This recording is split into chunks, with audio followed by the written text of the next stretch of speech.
네, 안녕하세요. 오늘 8월 17일 목요일 매일 예배에 오신 것을 환영합니다.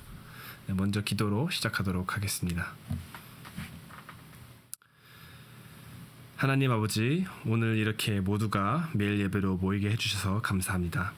같은 장소에 대면하여 예배를 드리는 것은 아니지만 하나님의 은혜로 온라인으로 통해 또 많은 이들에게 하나님의 말씀을 듣게 해주셔서 감사합니다.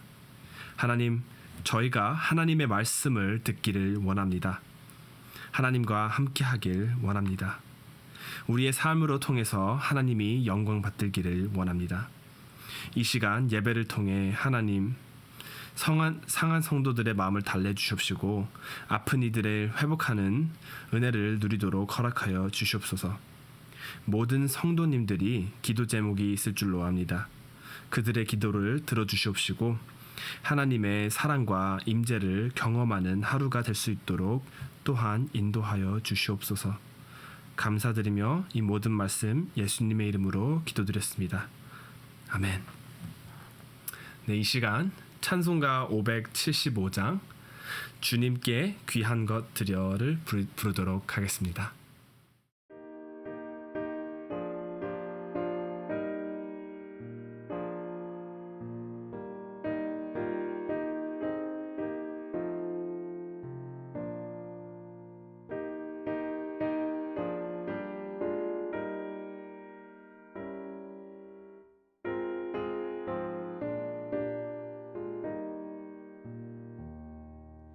주님께 귀한 것 드려 젊을 때 힘 더하라. 진리의 싸움을 할 때 열심을 다하여라. 모범을 보이신 굽히지 않으셨네. 너희는 충성을 다해 주님을 섬기어라. 주님께 귀한 것 드려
오늘 하나님께서 주신 말씀은 사도행전 22장 30절부터 23장 11절까지 보도록 하겠습니다.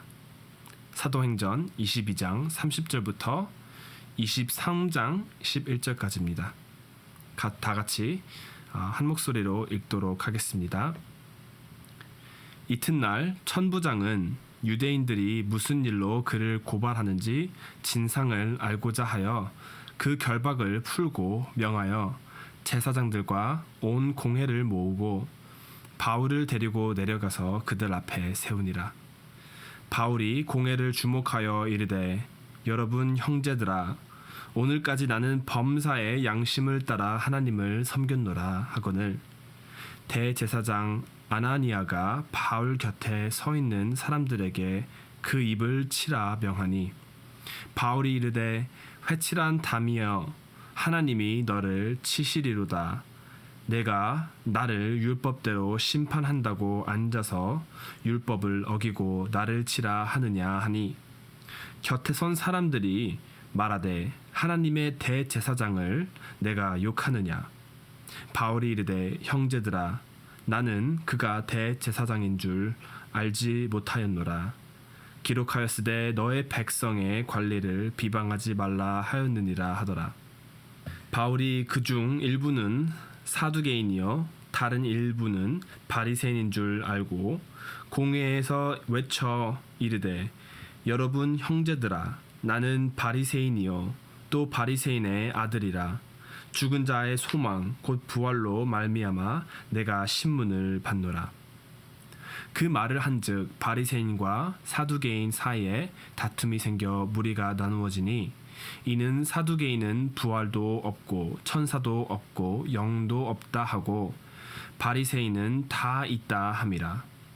크게 떠들새 바리새인 편에서 몇 서기관이 일어나 다투어 이르되 우리가 이 사람을 보니 악한 것이 없도다. 혹 영이나 혹 천사가 그에게 말하였으면 어찌하겠느냐 하여 큰 분쟁이 생기니 천부장은 바울이 그들에게 찢겨질까 하여 군인을 명하여 내려가 무리 가운데서 빼앗아 가지고 영내로 들어가라 하니라. 그날 밤에 주께서 바울 곁에 서서 이르시되 담대하라. 내가 예루살렘에서 나의 일을 증언한 것 같이 로마에서도 증언하여야 하리라 하시니라. 아멘. 며칠 전 화요일은 광복절이었죠. 8월 15일. 제가 미국에서 산지 꽤 됐습니다. 이렇게 미국에 살다 보니까 저의 조국에 대한 역사에 대해서는 조금 멀리하게 되더라고요. 그런데 며칠 전 우연찮게 한국의 역사를 다시 접하는 계기가 있었습니다. 무한도전이라는 옛 TV쇼에서 몇 년 전에 역사와 힙합이라는 제목으로 역사를 음악으로 대중에게 전하자라는 의미로 뜻깊은 의미로 주제를 다루었습니다. 옛날에는 재밌게 봤던 기억이 있어서 다시 한번 보았는데 제가 봤던 그 동영상에서는 일제강점기 시절에 대해서 잠깐 설명을 하고 있더라고요. 이제 그 중에서 정말 제가 뜻깊게 봤었던 부분이 있는데요. 1919년 3월 1일 3.1절 운동을 시작한 분들 중 한 분이었던 유관순 열사에 대한 설명이었습니다.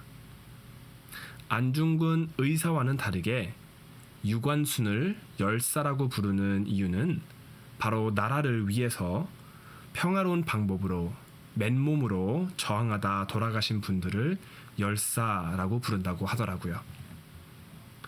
자신보다 더 커다란 것을 위해서 그 믿음을 위해 자신을 희생하면서 고통을 당하면서도 만세를 외친다라는 것은 정말로 믿어지지 않고 굉장한 일인 것 같습니다. 이 역사의 한 장면을 제가 배우면서 저는 왠지 하나님의 복음을 위해 희생한 사도 바울이 그리고 초대교회 성도님들이 겹쳐 보였습니다. 오늘 본문의 말씀에선 천부장이 유대 최고의 종교회의를 지도하는 공회를 불러 모아 그들이 왜 사도 바울을 고발하는지 진상을 알고자 하였습니다.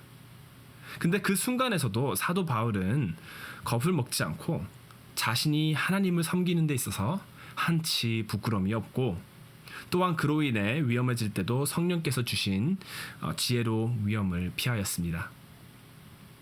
이 며칠간 사도 바울에 대해서 읽으신 사도행전에서 사도 바울에 대해서 읽으신 분들은 조금 공감하실 거라 생각하지만 사도 바울이 여러 사람들 속에서 예수님을 증거하고 복음을 전하는 모습을 보면서 좀 아찔했던 순간들이 많았던 것 같습니다.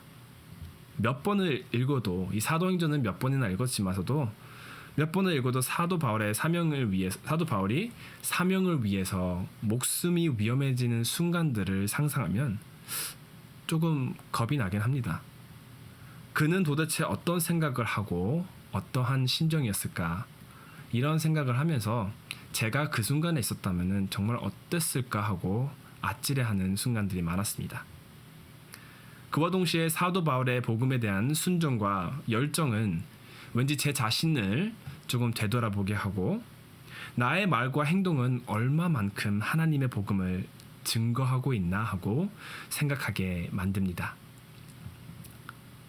사랑하는 중앙교회 여러분들은 어떠신가요? 사도 바울은 당연시되었던 규율과 교리에 대항하듯 유대 지도자들의 위협에도 불구하고 당당하게 그리고 또 담대하게 예수 그리스도의 복음을 철저히 선포하는 삶을 살았습니다. 물론 사도 바울이 유대인들의 교리와 법을 무시한다거나 그것들을 나쁘게 생각하는 것은 아니었습니다. 거기에 맞섰던 것은 아니었습니다. 사도 바울에겐 그저 예수님을 따르고 예수님에 대한 믿음이 그 무엇보다도 중요하고 최우선시 되었기 때문에 그렇게 복음을 우선하면서 자연스럽게 나타난 게 세상과 바로 척을 지게 되는 것이었습니다. 우리가 예수 그리스도를 믿으면은 세상이 싫어지게 된다라는 것이 아닙니다. 오히려 그 반대로 세상이 우리를 이상하게 보고 싫어하게 될지도 모르는 것입니다. 돈을 더 벌어야 하는 세상에서 돈을 조금 덜 벌면서라도 다른 일을 도우고 자신의 명성이 우선시 되어야 하는 세상에서 나보다 예수님의 이름을 더 드높이고 나의 편안함과 안전보다는 세상의 복음을 조금 더 전파하는 우리를 보면서 세상은 어떻게 생각을 할까요? 조금 이상하게 보지 않을까요? 유관순 열사가 18살 나이에 대한민국 만세라고 했을 때에 그녀는 잡혀와 재판장에서 재판을 받게 되었습니다. 그들은 재판장들은 그녀가 했던 것들 만세라고 외치는 것을 불법이다라고 지정했습니다. 그에 반해서 유관순 열사는 이렇게 변론을 했습니다. 부모가 눈앞에서 돌아가시는 것을 목격하고 친오빠와 결별하면서 고문을 당하면서도 그녀는 재판장에게 이렇게 말했다 합니다. 내가 내 나라 내 땅에서 만세 부르는 것이 도대체 왜 죄이냐? 우리에겐 예수님을 부르고 예수님에 대해서 이야기하는 것이 정말로 당연한 것인데 요즘 세상에서 보기에는 예수님에 대해서 얘기하는 것은 조금 이상하다라고 하고 예수님에 대해서 듣기 싫어하며 예수님에 대해서 복음을 전하지 말라라고 하고 있습니다. 이렇게 세상이 보기에는 우리가 이상하다라며 손가락질을 하기도 합니다. 그렇지만 우리는 이렇게 세상이 예수님을 믿는 거에 대해서 싫어한다라고 손가락질을 하고 우리를 경멸한다라고 해도 놀라서는 안 됩니다. 이러한 것들은 이미 예수님께서 벌써 예고하셨습니다. 요한복음 15장 18절에 예수님께서 이렇게 말씀하셨습니다. 세상이 너희를 미워하면 너희보다 먼저 나를 미워한 줄을 알라. 너희가 세상에 속하였으면 세상이 자기의 것을 사랑할 터이나 너희는 세상에 속한 자가 아니요 도리어 세상에서 나의 택함을 입은 자인 고로 세상이 너희를 미워하느니라. 사람이 무언가를 깊이 믿고 말과 행동이 그 믿음에 뿌리 깊게 박혀 있으면 세상과 단절되는 것은 어쩌면 당연한 건지도 모르겠습니다. 제가 이렇게 말을 하는 것은 단순히 저희 기독교인의 믿음뿐만이 아니고요. 제가 말씀드렸듯이 광복절 그리고 무한도전을 통해 저희 역사를 조금 배우면서 우리 조상님들의 믿음 또한 세상과 조금 단절되는 그러한 면모를 보인 것 같았습니다. 우리 조상님들은 우리 민족을 위해 우리 나라가 독립되는 것이 마땅하다라고 믿고 행동하였습니다. 그렇게 행동을 하였었을 때 우리를 억압하던 존재들은 우리 조상님들이 정상이 아니다라고, 불법이다라고, 이상하다라고 보았을 것입니다. 그러나 그분들은 대한민국이 다른 나라에게 부당하게 정치를 받고 있다. 그러니 우리는 우리나라의 자유를 위해서 일어나야 한다라는 사명과 믿음으로 그 어떤 억압과 핍박과 불편한 시선에도 불구하고 움직이셨습니다. 이제 그러한 믿음이 있었기에 대한민국은 해방되는 기쁨과 더불어 이 자유가 당연시되는 그러한 기준으로 바뀌게 된 게 아니겠습니까? 우리의 말과 행동을 움직이는 믿음은 나를 바꾸고 주변을 바꾸며 또 더 나아가 세상을 바꾸게 되는 것 같습니다. 우리는 이제 그 믿음이 현재 어디를 향하고 있나요? 사도 바울에겐 말하지 않아도 그의 믿음은 바로 예수님께 있다는 것을 우리는 알 수 있습니다. 그렇기에 죄에 사로잡혀 있는 유대인들 그리고 이방인들에게서 죄로부터 해방되는 예수 그리스도의 이름을 그렇게 소리 높여 외친 것이겠죠. 그렇게 예수님들의 제자들로부터 많은 이들이 구원을 받고 복음과 성경이 우리나라에게까지 전해져 우리가 지금 이렇게 현재 예수님을 알게 되고 사랑할 수 있게 된 줄로 믿습니다. 우리 중앙교회 성도 여러분들은 하나님을 사랑하며 하나님의 사람들을 사랑하며 복음을 전하고 하나님의 말씀을 실천하시면서 어떠한 일들을 겪으시나요? 세상은 이런 게 진리다, 이러한 게 정상이다라며 여러 말을 하겠지만서도 정작 하나님의 지혜 앞에서는 결국 무너지게 됩니다. 오늘 본문에서 또 하나님께서 주신 지혜로 빠져나온 사도 바울이 바로 그것을 증거하고 있습니다. 사도 바울 앞에는 71명의 공회 멤버들이 있었습니다. 그들은 다른 사람들을 위해서 잘 배우고 잘난 그런 사람들입니다. 또한 사도 바울의 앞에서 있었을 때 그들은 사도 바울을 앉혀놓고 그보다 더 우위에 있는 줄 알았겠지만 바울은 기지를 발휘해 그들을 흔들어 놓았습니다. 그리고 이것은 바로 하나님으로부터 온 지혜인 줄로 믿습니다. 그 이유는 바로 오늘 본문 마지막 절에서 사도 바울 곁에서 사도 바울에게 다시 한번 사명을 주심으로써 그 전에 발휘했던 기지는 바로 하나님께서 주신 지혜라는 것을 우리는 알 수 있습니다. 성경에서도 많이 나왔듯이 우리가 살면서 하나님의 말씀을 따르고 하나님의 말씀을 행하면서 하나님의 복음을 전하면 살면서 사는 게 쉽지 않을 수도 있겠네요. 어려운 점도 많을 테고 넘어야 할 과제도 산도 많겠죠. 그렇지만 우리는 전혀 두려워하지 않아도 됩니다. 그 이유는 바로 사도 바울과 같이 알게 모르게 우리와 함께 하시며 힘과 지혜를 주시는 하나님이 우리와 함께 하시기 때문입니다. 예수님께서도 우리들에게 이와 같이 말씀해 주셨습니다. 요한복음 16장 32절부터 33절에 예수님께서 이렇게 말씀하셨습니다. 보라, 너희가 다 각각 제 곳으로 흩어지고 나를 혼자 둘 때가 오나니 벌써 왔도다. 그러나 내가 혼자 있는 것이 아니라 아버지께서 나와 함께 계시느니라. 이것을 너희에게 이름은 너희로 내 안에서 평안을 누리게 하려 함이라. 그리고 이렇게 말씀하십니다. 세상에서는 너희가 환난을 당하나 담대하라. 내가 세상을 이기었노라 하시니라. 이와 같이 우리는 세상을 두려워하지 않아도 됩니다. 세상은 우리에게 손가락질을 하면서 이상하다, 정상이 아니다, 왜 도대체 예수라는 자를 위해서 그렇게 헌신하며 순종하며 노력하고 있느냐, 세상에 다른 것들이 또한 진리다라며 우리를 흔들어 놓을 때가 있습니다. 그럴 때마다 우리는 기억해야 합니다. 예수 그리스도께서 우리를 위해서 십자가에 올라가시고 우리의 죄를 위하여 십자가에서 돌아가셨으면서 그 후 죽음으로부터 3일째 되신 날 다시 일어나셔서 세상에 있는 것들보다, 세상의 진리보다 더욱더 진리된 진리가 있다는 것을 저에게 알려주셨습니다. 우리에겐 소망과 사명, 그리고 하나님의 임재하심이 함께 있습니다. 단순히 믿음으로만 걸어온 우리 조상님들도 한 나라를 바꾸셨습니다. 믿음 하나로.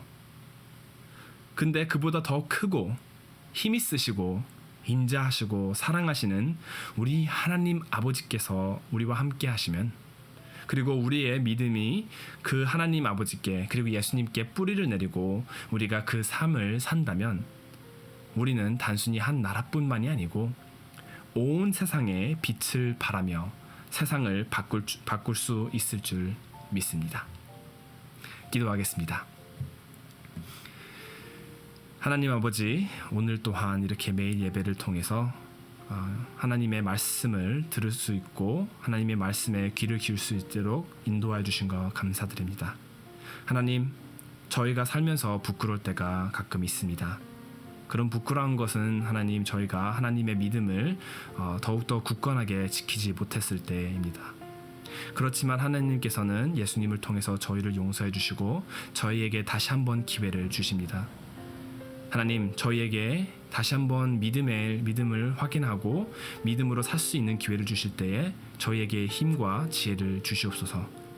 저희가 믿음을 통해서 저희의 말과 행동이 예수님을 증거할 때에 하나님의 영광이 더 드러나고 또 우리가 그렇게 삶으로 인해서 온 세상에 빛이 될 수 있도록 인도하여 주시옵소서.